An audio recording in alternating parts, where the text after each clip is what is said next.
Students మనం ఒక చిన్న యాక్టివిటీ చేస్తున్నాము. Activity name is fire in water. ఈ క్యాండిల్ ని వాటర్ ఉన్న బీకర్ లో వేస్తే ఆరిపోతుందా వెలుగుతుందా? చూడండి, బాగా పరిశీలించండి. వాటర్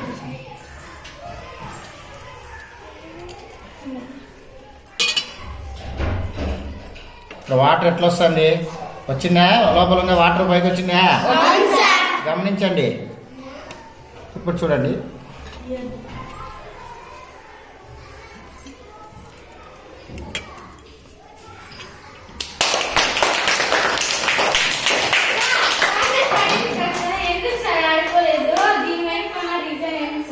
దీని వెనక ఉన్న రీజన్ ఏమంటే ముఖ్యంగా ఈ విషయాన్ని అనన్య చెప్తాడు. 8th క్లాస్ అనన్య చెప్తాడు.